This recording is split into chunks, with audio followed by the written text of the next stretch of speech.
out in the middle of the country, 1848, state of Wisconsin, why don't you all go there? And they did.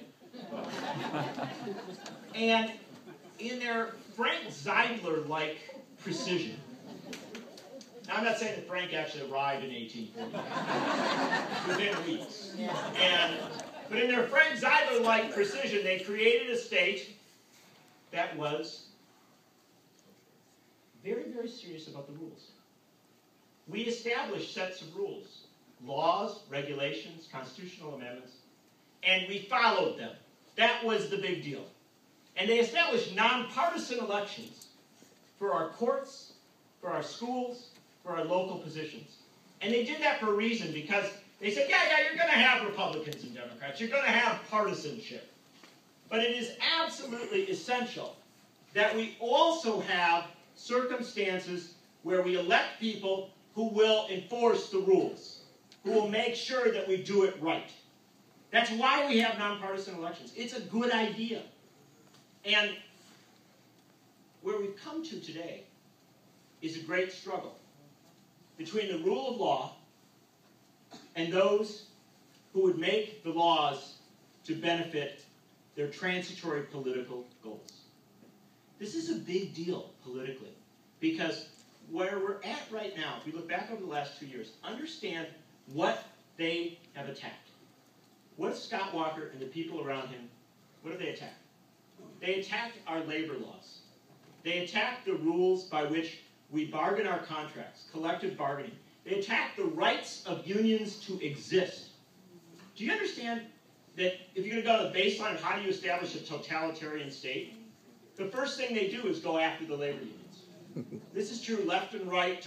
Give me any time for totalitarianism, they're going to go after the labor unions. And so we go out, we attack the labor law.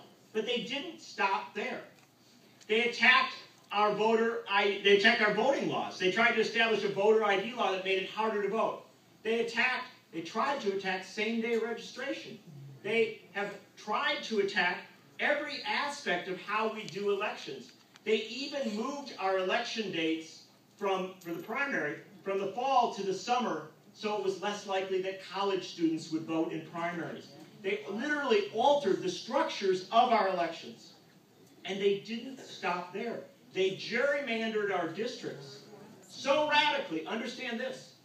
If we had had a fair draw of Wisconsin congressional districts, very significant thing, Democrats would have won not just the majority of congressional races. Very good chance Paul Ryan would have been defeated if you had a fair draw of congressional districts.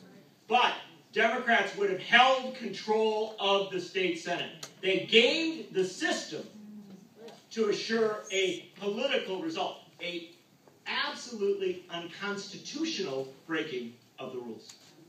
And they didn't stop there. They changed the rules by which our legislature operates. They literally said, oh, well, we don't have to pass laws that way. They changed the rules.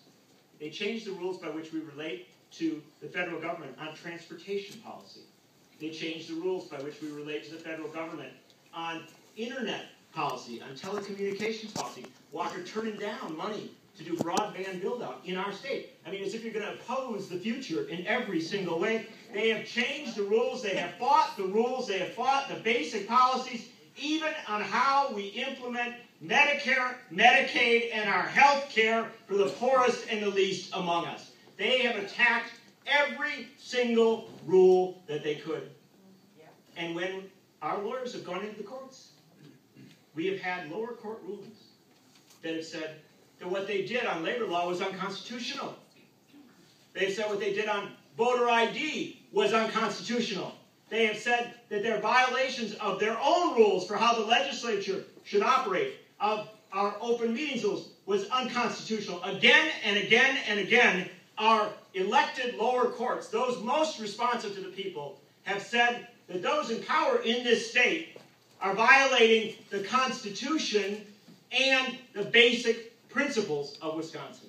And yet, when we have gotten to our state Supreme Court, when our state Supreme Court is done, choking one another. Good tricksters. When our lesser justices are done yelling obscenities at the Chief Justice of the state Supreme Court when they are done with their vile and irresponsible behaviors. Then they become partisans.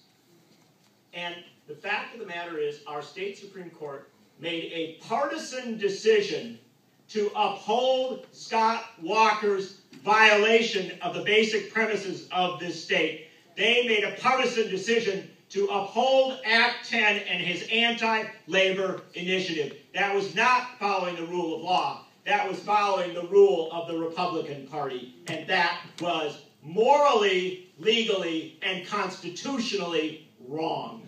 Amen.